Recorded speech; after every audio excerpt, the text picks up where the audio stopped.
आप हो, आप भी हो, संजय नहीं हो, कभी कभी हो तो नहीं हो, कभी नहीं, क्या बात है, ठीक है। तो आप इसमें कीमा जब बनाते हैं ऐसे, तो हाइड्रा को क्या करो, ऐसे पकड़ो और काट दो, और जितने टुकड़े कटे, 1 लाख 1,000, हर टुकड़े से नया हाइड्रा तैयार हो जाता है। जो अगर ऐसा होता है तो दैट इज ट्रू रीजनेशन। क्या बोलेंगे इसको, नया, हर पार्ट से नया हाइड्रा बन जाए, सोचो भूत हो क्या है, नहीं है ऐसा दिखता नहीं एनिमेशन मूवी में बहुत सारे, टूटा टूटे में जितने टुकड़े उतने फिर से नया तैयार, है ना, इसको बोलते हैं ट्रू रीजनेशन।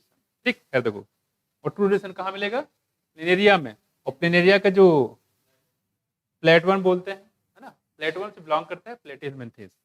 आगे देखो, फिर that is fragmented orgasm regenerate the lost part of the its body and become a new organism, उससे नया ऑर्गेजम बन जाता है। जैसे आपका क्या होता है, जैसे मान लो ये अंगुली जो है यहाँ से टूट गई, सपोज दैट यहाँ से कट गया, कटने के बाद क्या होता है, ये अंगुली थोड़ा सा ये अदर हो गया, अलग हो गया, और यहाँ से बचेगा, तो आप क्या करोगे, उसमें ड्रेसिंग करवाओगे, क्योंकि यहाँ से जो अंगुली टूट गई है उसका क्या होता है, उससे नई अंगुली निकल आती है, या उस अंगुली से टूटे हुए पास नया ऑर्गेजम बन जाता है, आपको जैसा नया क्लोन तैयार हो गया, नहीं ऐसा तो नहीं होता है, वो खत्म हो जाता है। तो इसमें क्या होता है, ऐसा कह रहे कि यहाँ पे ऐसा नहीं होता, ठीक है, तो वही कह रहे हैं fragmented orgasm regenerate the lost part of the body and become new orgasm, the fungi the filamentous algae. यहाँ देखो,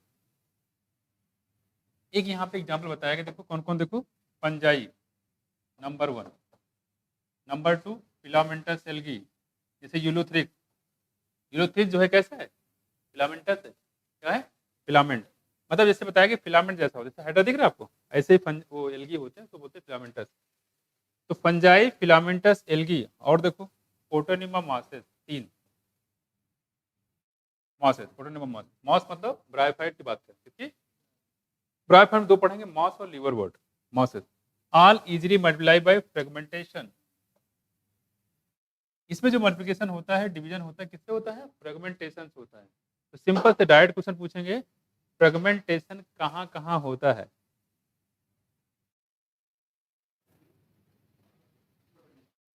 समझ गए, नोट कर लो इसको, ये हो गया फ्रेगमेंटेशन।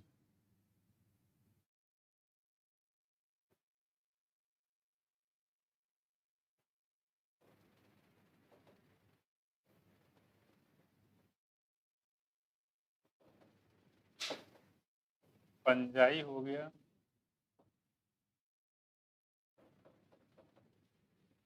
फिलामेंटस एल्गी हो गया,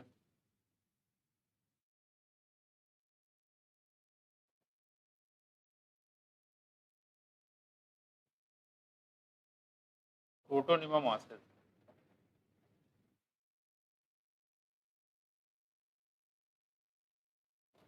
नोट कर लो।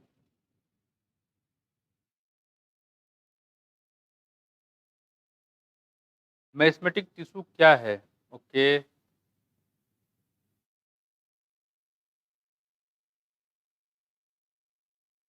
शुभम, आज शुभम बता रहा हूं मैं,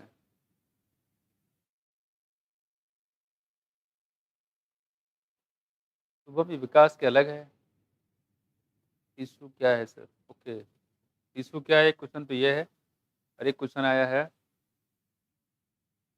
कि शुभम ने क्या पूछा है, शुभम ने क्या पूछा है बच्चे, हाँ, शुभम ने ये पूछा है विकास ने,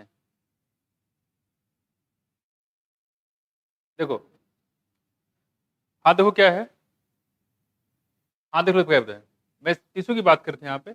अभी जो आपका आगे चल के आप चैप्टर पढ़ाएंगे, और वो होगा हमारा सेल, है ना, और सेल के बाद हमारा पढ़ेंगे उसके सेल डिवीजन, ठीक है, इसके बाद हम लोग पढ़ेंगे एनाटॉमी, एनाटॉमी में हम लोग टिश्यू के बारे में बात करें। तो टिश्यू क्या है, बेसिकली ये टिश्यू ग्रुप ऑफ सेल है, बहुत सारे सेल मिलके क्या बनाते हैं, टिश्यू बनाते हैं, क्या बनाते हैं, टिश्यू बनाते हैं, और बहुत सारे टिश्यू मिलके क्या बनाते हैं, ऑर्गन बनाते हैं, और बहुत सारे ऑर्गन मिलके क्या बनाते हैं, ऑर्गन सिस्टम, और बहुत सारे ऑर्गन सिस्टम बना के क्या बनाते हैं, ऑर्गेजम, जैसे सर्कुलेटरी सिस्टम, रेस्पिरेटरी सिस्टम, है ना, रिप्रोडक्टिव सिस्टम, ये सब क्या बनाएंगे, नया ऑर्गेजम बनाते हैं, ठीक। और मेस्मेटिक टिश्यू की जहां तक बात कर रहे थे, मेस्मेटिक टिश्यू पाया जाता है प्लांट में, ये भी टिश्यू होती है, जिसमें डिवाइड करने की अनलिमिटेड पावर होती है, बहुत ज़्यादा डिवाइड करती है बस में, इसको बोलते हैं मेरिस्मेटिक टिश्यू। बस में एक क्वेश्चन आता है कि मान लो कोई प्लांट है उसमें वायरस का इन्फेक्शन हो गया हो, और वो प्लांट हमारे लिए बहुत ज़रूरी हो और पूरा इकलौता प्लांट है आपके इंडिया में, और उसको हमें बचाना है, तो कौन सा पार्ट लें जो कंजर्व कर सकते हैं? पता है? मेरिस्मेटिक पार्ट, क्योंकि मेरिस्मेटिक पार्ट में इसका वायरस का इन्फेक्शन नहीं होता है। बस में कुछ तो मेरिस्मेटिक पार्ट रख लो, उसके बाद में नया कल्चर करके नया प्लांट फिर से तैयार कर लो, क्योंकि पूरा प्लांट जो है, क्योंकि मेरिस्मेटिक टिश्यू में जो डिवीजन होता है वायरस के कंपेयर में बहुत फास्ट होता है, तो मेरिस्मेटिक टिश्यू ले लेंगे, उससे बन जाएगा। ठीक, आई होप क्लियर हो गया होगा। ठीक है, ठीक है, ओके, ठीक है, तो देखो समझ गए। तो ये हो गया, बाकी इसका जो मार्फोलॉजी पढ़ाएंगे एनाटॉमी में, तो वहाँ टिश्यू के बारे में, सेल के बारे में पूरा हम बात करेंगे। ठीक है, देखो तो यहाँ देखो, तो यहाँ हो गया फंजाई, फिलामेंटस एल्गी और प्रोटोनिमा मासेस। ये 3 जगह है जहाँ पे क्या होता है, फ्रेगमेंटेशन से डिवीजन होता है, फ्रेगमेंटेशन से नया आगजम बनता है। कहाँ का बताया हमने? फंजाई, फिलामेंटस एल्गी और प्रोटोनिमा मासेस। क्लियर हो गया? बोलो, ठीक है, याद हो गया, क्लियर हो गया? चलो, अच्छा, ट्रू रिलेशन कहाँ का बताया हमने? ये ट्रू रिलेशन प्लेनेरिया में, कहाँ होते हैं? प्लेनेरिया में। और ईस्ट और हाइड्रम क्या बताया हमने? बडिंग। ईस्ट और हाइड्रम में बडिंग होता है। ट्रू रिलेशन कहाँ होता है? प्लेनेरिया में होता है। और फ्रेगमेंटेशन कहाँ कहाँ? Protonema of masses. तैयार हो गया? ठीक है, ओके। बाकी जो पूछना है पूछ सकते हो, इसमें कोई इशू नहीं है। यहाँ पे जो है बिल्कुल खुला यहाँ संग्रहालय है, कुछ भी पूछो कहीं से भी। ठीक है, जो डाउट हो पूछ सकते हो। ठीक है, देखो क्लियर हो गया?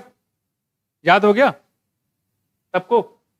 मतलब कुछ भी पूछे बता दोगे? सही है नैन्सी? होशियार, खबरदार, क्वेश्चन पूछने जा रहे हैं।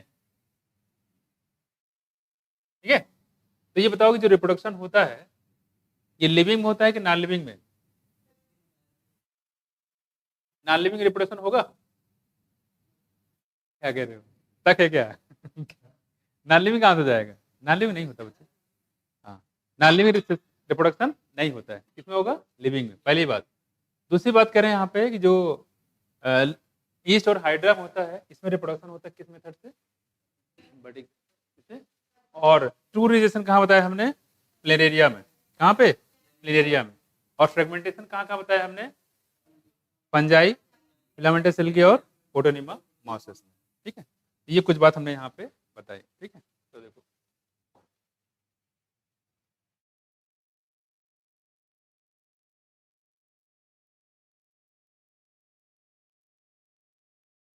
ठीक है, ये हम लोग बात करते हैं यहाँ पे रिप्रोडक्शन की। क्या कहना देखो, कह रहे हैं कि out unicellular organism like bacteria, unicellular algae और amoeba, reproduction is synonymous with the growth. इसी और देखो यहाँ पे ये कह रहे हैं कि जो यूनिसेलुलर ऑर्गेनिज्म है, जैसे बैक्टीरिया हो गया, कौन सा हो गया? बैक्टीरिया। क्या खास बात देखो यहाँ पे, जो बैक्टीरिया हो गया, यूनिसेलुलर एल्गी हो गया, नाम बताओ यूनिसेलुलर एल्गी। बहुत सारे तो क्लोरेला है ना यूनिसेलुलर एल्गी में। अमीबा हो गया, है ना, एक सेल का जानवर है अमीबा।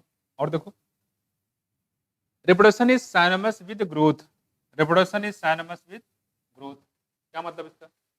इसका मतलब ग्रोथ को रिप्रोडक्शन मान सकते हो, रिप्रोडक्शन को ग्रोथ बोल सकते हो, है ना। क्या देखो, increase in number of cell we have already defined growth as a equivalent. हाँ देखो क्या मतलब, ये कहने का है, यहाँ देखो जैसे अमीबा की बात करें तुम लोग,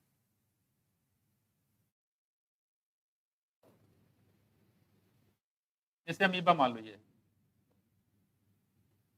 अमीबा बनाना सबसे मुश्किल काम है, नहीं? देखो है कि नहीं, बना दो अमीबा, कैसे बन, छोटा बच्चा बना लेता है, नहीं? देखो यहाँ पे, तो जब एक अमीबा में डिवाइड होगा कितने अमीबा बनेंगे बताओ? 2।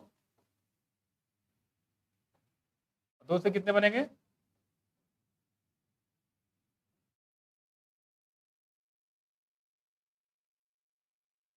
समझ आ रहा है? 1 से 2, 2 से 4, 4 से, इसमें हो क्या रहा है? क्या पेरेंट की डेथ हो रही है?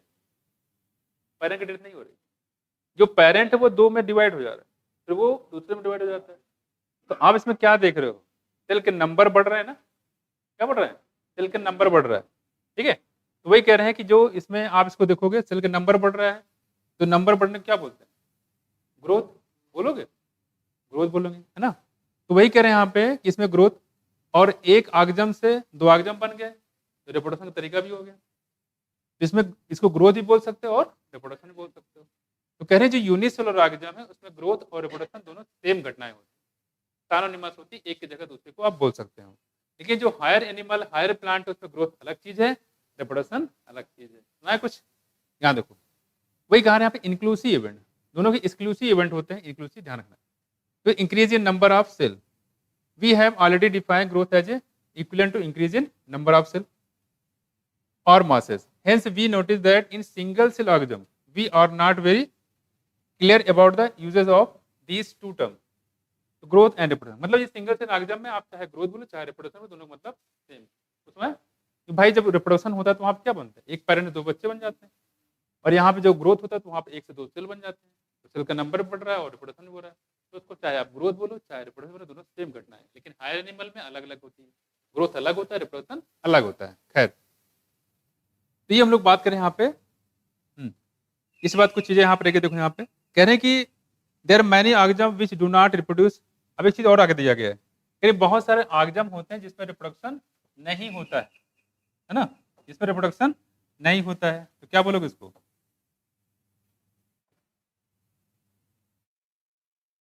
लिविंग है कि नॉन लिविंग है? देखो यहाँ पे देखो लिखा हुआ है, clear about the use of these two terms, growth and reproduction. Further, there are many organisms. यहाँ देखो, ये कुछ एक्सेप्शन हो जाएंगे इसमें।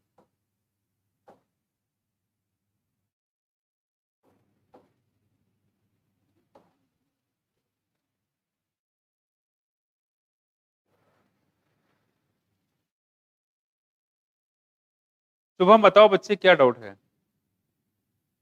शुभम, शुभम बताओ, डाउट आपको क्लियर नहीं हो रहा है, फिर से लिख के भेजो, मैं बताऊं आपको। देखो शुभम, देखो यहाँ पे क्या कर रहे हैं, एक चीज और दिखाएगा। देखो यहाँ पे कह रहे हैं कि जो हाँ growth reproduction, there are many organism which do not reproduce. यहाँ पे कुछ ऑर्गेनिज्म ऐसे होते हैं जिसमें रिप्रोडक्शन नहीं होता, जैसे म्यूल्स। म्यूल्स कैसे बनाए जाते हैं? ये हाइब्रिड वैरायटी होती है घोड़े का और खच्चर का। उसमें कुछ घोड़े और खच्चर को मिला के बनाया था क्या? म्यूल्स। इसके अलावा अच्छा जो म्यूल्स बनता है उससे फायदा क्या है पता है? फायदा ये है कि थोड़ा स्पीड आ जाती है, किसके वाली? पर दिमाग आता है, थोड़ा स्पीड आ जाती है। गधे के पास दिमाग तो होता नहीं है कि नहीं? गधे वाले देखा कभी? धोबी क्या करता है, उसने सारा कपड़ा उठाया और डाल देता है उसके कंधे पे, कंधा इसका ऐसे रहता है, देखा कभी ध्यान से? ये ऐसे रहता है, ऐसे सॉरी ऐसे। जब कपड़ा लाता है तो कंधा यूं हो जाता है उसका, ठीक है, मतलब कमर नीचे और सर ऊपर, और एक धक्का मारता है, एक पैर से जाओ हटो, और फिर चलता चलता दाएं बाएं कुछ नहीं देखता, डायरेक्टली कहाँ पहुंचेगा? वहीं धोबी घाट पे, वहाँ कपड़ा उतारेगा, उसके बाद धोबी कपड़ा आराम से धुलता है, पटक पटक के कपड़ा धुला, कपड़ा उठा के फिर उसको कंधे रख दिया, फिर एक लात मारा, फिर पहुंचा डायरेक्ट घर। ये काम होता है। तो कोई सीधापन जो है वो निकल आता है उससे, और दूसरी तरह थोड़ा सा स्पीड उसको मिल जाती है, इसलिए यहाँ पे म्यूल्स बनाए जाते हैं। खास बात क्या है, देखो म्यूल जो होते हैं स्ट्राइल होते हैं, म्यूल जो है स्ट्राइल होते हैं, इनके बच्चे नहीं हो सकते, ठीक है, इनके बच्चे नहीं होते। देखो तो कह रहे जो म्यूल्स है उनके बच्चे नहीं होते हैं, ठीक है, ठीक है, तो म्यूल्स के बच्चे यहाँ पे नहीं होते हैं, ठीक है, एक बात तो ये है। दूसरी बात करें यहाँ पे कि जो वर्कर बी होती है, मधुमक्खी जो होती है घर जो काम करती है, उसके भी बच्चे नहीं होते हैं। देखिए ये लिविंग है, बाकी काम तो हो रहा है। देखो यहाँ पे इनफर्टाइल ह्यूमन कपल, बहुत सारे ऐसे कपल्स होते हैं जिनके बच्चे नहीं होते, वो लिविंग तो है, ठीक है, लेकिन कोई रिप्रोडक्शन नहीं हो रहा है। Hence reproduction also can not be as exclusive defining characteristic, इसलिए जो रिप्रोडक्शन है वो डिफाइनिंग प्रॉपर्टी क्या है? नहीं है। डिफाइनिंग कैरेक्टर उसको बोलते हैं जिसमें कोई एक्सेप्शन ना हो, यहाँ एक्सेप्शन यहाँ भी हो गया। तो आप ये नहीं कह सकते अगर रिप्रोडक्शन है तो 100% वो ऑर्गेनिज्म होगा, लेकिन रिप्रोडक्शन नहीं है इसका मतलब ये नहीं कह सकते कि उसको लिविंग ऑर्गेनिज्म नहीं है। बताया हमने वर्कर भी जो होती है ऑर्गेनिज्म है, लेकिन लिविंग लिविंग डिफाइन इसमें क्या रिप्रोडक्शन नहीं हो रहा है। यहाँ बताया ह्यूमन फर्टाइल जो इनफर्टाइल ह्यूमन कपल है, जैसे रिप्रोडक्शन तो नहीं हो रहा है लेकिन ये लिविंग है ना, तो वही कह रहे हैं डिफाइनिंग फीचर को आप नहीं मान सकते। तो ग्रोथ भी डिफाइनिंग फीचर नहीं हुआ और रिप्रोडक्शन भी डिफाइनिंग फीचर, क्योंकि इसके एक्सेप्शन यहाँ पे मौजूद है, उसमें आया, ठीक है। तो जिसके एक्सेप्शन होंगे उसको हम लोग डिफाइनिंग फीचर नहीं मानेंगे, उसमें आया, बोलो क्लियर? और जिसके एक्सेप्शन नहीं होंगे वो डिफाइनिंग फीचर हो, इसके बाद जो पढ़ेंगे वो डिफाइनिंग फीचर होगा। ठीक है? तो बस वो देख लेते खत्म करा देते देखो। अच्छा ये हाँ, खत्म हो गया। अभी जो अपना हमारे पास है मेटाबॉलिज्म, इसको हम नेक्स्ट टाइम करा देंगे। आज यहीं तक करा देते हैं। क्लियर? कोई दिक्कत है तो पूछ लो। बोलो बच्चे, बाकी लोग बोलो जवानों। हाँ बच्चे, हाँ बिल्कुल, और क्या, ग्रोथ में आपने देखा नहीं, लिविंग में भी हो रहा है, नॉन लिविंग हो रहा है, दोनों में ग्रोथ हो रहा है कि नहीं? ये नहीं कह सकते कि अगर ग्रोथ हो रहा है तो वो लिविंग होगा, नॉन लिविंग तो हो सकता है, तो वहां भी हो गया, है कि नहीं? अनमेन माया इधर दिमाग नहीं आया, कोई दिक्कत नहीं है इसमें। इसके आगे कंटिन्यू करेंगे नेक्स्ट टर्न में, ठीक है? आप लोग को एम डेवलप में होगा ना, एम डेवलप में होगा मंडे वेडनेसडे फ्राइडे, ठीक है? कुछ पूछना तो पूछ सकते हो आप, कुछ पूछना तो पूछ सकते हो बच्चे।